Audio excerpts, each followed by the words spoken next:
Hi friends, സ്വപ്ന കുക്കിങ്സിലേക്ക് സ്വാഗതം. ഞാനിന്നിവിടെ തയ്യാറാക്കാൻ പോകുന്നത് ജിലേബിയാണ്. അപ്പോൾ നമുക്ക് വീഡിയോയിലേക്ക് കിടക്കാം. വീഡിയോയിലേക്ക് കിടക്കുന്നതിന് മുന്നായിട്ട് നിങ്ങൾക്ക് എൻ്റെ ഈ വീഡിയോ ഇഷ്ടമാവുകയാണെങ്കിൽ ലൈക്ക് ചെയ്യാൻ മറക്കരുത്. അതുപോലെ തന്നെ ഈ ചാനൽ സബ്സ്ക്രൈബ് ചെയ്യാത്ത ആരെങ്കിലും ഉണ്ടെങ്കിൽ ഒന്ന് സബ്സ്ക്രൈബ് ചെയ്തേക്കണേ. അപ്പോൾ തൊട്ടടുത്ത് കാണുന്ന ബെല്ലൈക്കൺ കൂടി ഒന്ന് അമർത്തി ഓൾ എന്ന ഓപ്ഷൻ ക്ലിക്ക് ചെയ്യണം. അപ്പോൾ ഞാനിടുന്ന വീഡിയോകൾ ഉടനെ തന്നെ നോട്ടിഫിക്കേഷനായിട്ട് ലഭിക്കുന്നതായിരിക്കും. ഇനി നമുക്ക് ജിലേബി എങ്ങനെയാണ് തയ്യാറാക്കുന്നതെന്ന് നോക്കാം.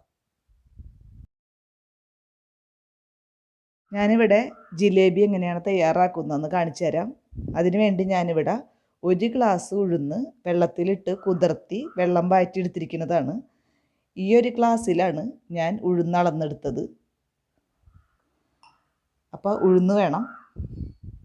ഉഴുന്ന് അളന്നെടുത്ത ഗ്ലാസ്സിൽ തന്നെ 1.25 ഗ്ലാസ് പഞ്ചസാര എടുത്തിട്ടുണ്ട്. ഇനി ഇതിലേക്ക് 1.5 ടീസ്പൂൺ മൈദ എടുത്തിട്ടുണ്ട്. ഒരു പകുതി നാരങ്ങ, ഫുഡ് കളറ്, ആവശ്യത്തിനുള്ള വെള്ളം. ഇത്രയാണ് ഈ ജിലേബിക്ക് വേണ്ടുന്ന ഇൻഗ്രീഡിയൻസ്. ഇനി ഈ ജിലേബി വറുത്തെടുക്കുന്നത് ഓയിലിലാണ്. അതിനുവേണ്ടി ഞാനിവിടെ സൺഫ്ലവർ ഓയിലാണ് എടുത്തിരിക്കുന്നത്.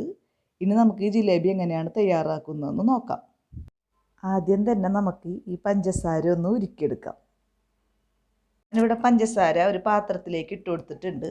ഇതിലേക്ക് പഞ്ചസാര 1.25 ഗ്ലാസ് ആണ്. അപ്പം 3/4 ഗ്ലാസ് വെള്ളം ഇതിലേക്ക് ചേർത്ത് കൊടുക്കാം. ഇനി നമുക്കിതൊന്ന് ഉരുക്കിയെടുക്കാം. പഞ്ചസാരയൊക്കെ നന്നായിട്ട് ഉരുകി വന്നിട്ടുണ്ട്. പഞ്ചസാര പാനി നമ്മൾ തൊട്ട് നോക്കുമ്പോൾ ഒറ്റനൂലായിട്ടുള്ള പരുവമാണ് ഇതിൻ്റെ. ഒന്നും കൂടി ആവണം. പഞ്ചസാര പാനി റെഡി ആയിട്ടുണ്ട്.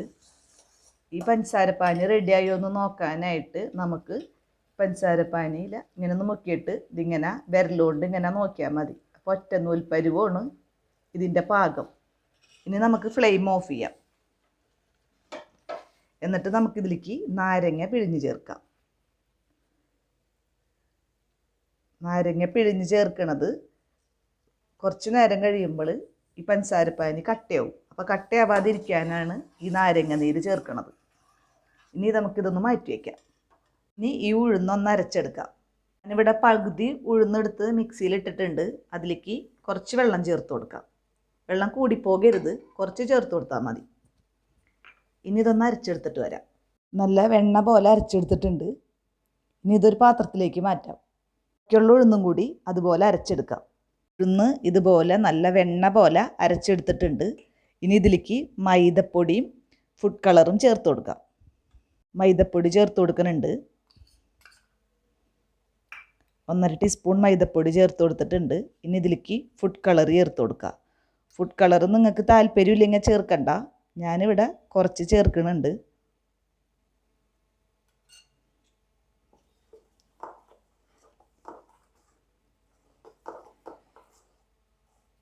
നന്നായിട്ട് ഇത് ഇളക്കി യോജിപ്പിക്കാം.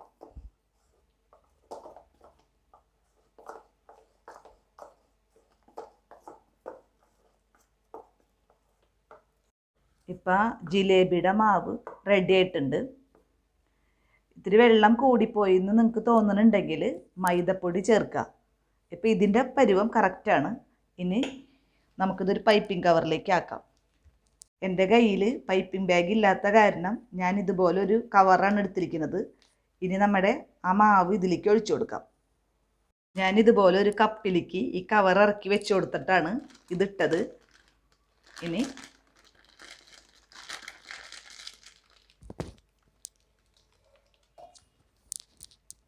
ഞാൻ ഈ മാവ് കവറിൻ്റെ ഉള്ളിലാക്കിയിട്ട് ഇതുപോലെ ഇതിൻ്റെ മുകളിൽ ഒരു റബ്ബർ ഇട്ട് കൊടുത്തിട്ടുണ്ട്.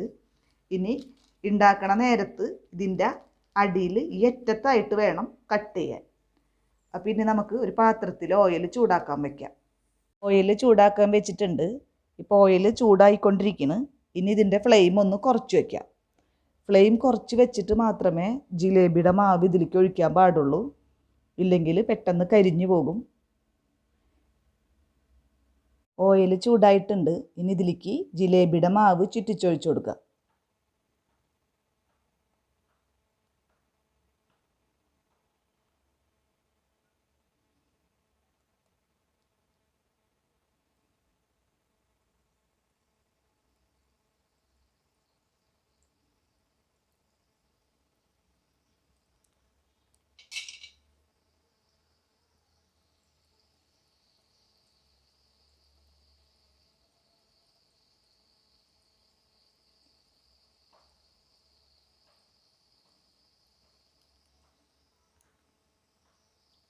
ഒരെണ്ണം കൂടി ഇട്ട് കൊടുക്കാം.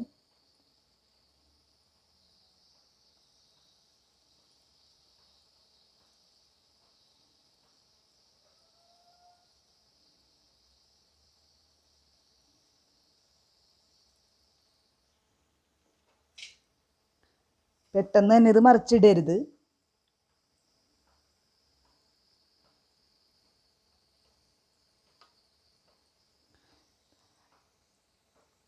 അതുപോലെ അടുപ്പിലെ തീ വളരെ ശ്രദ്ധിക്കണം. കൂടുതലായി കഴിഞ്ഞാൽ ഇതുപോലെ നമുക്ക് ചുറ്റിക്കാൻ പറ്റൂല. മാവ് അതിലേക്ക് വീഴുമ്പോൾ തന്നെ അത് ഊർന്നൂർന്ന് പോകും.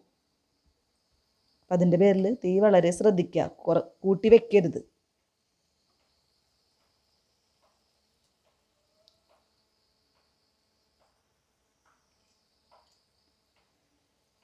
രണ്ട് വശവും ഒന്ന് മൂത്ത് വരണം. ജിലേബി രണ്ട് പേറും മൂത്ത് വന്നിട്ടുണ്ട്. ഇനി ഇതിന്ന് നമുക്ക് കോരിയിട്ട് പഞ്ചസാര പാനിയിലേക്ക് ഇട്ട് കൊടുക്കാം. പഞ്ചസാര പാനിയിലേക്ക് ഇട്ട് കൊടുത്തിട്ടുണ്ട്.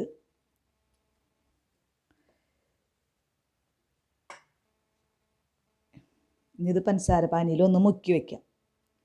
അടുത്ത ജിലേബി പഞ്ചസാര പാനിയിലേക്ക് കൊണ്ടുവരുന്ന ആ സമയം വരെയും ഇത് പഞ്ചസാര പാനിയിൽ കിടക്കാം.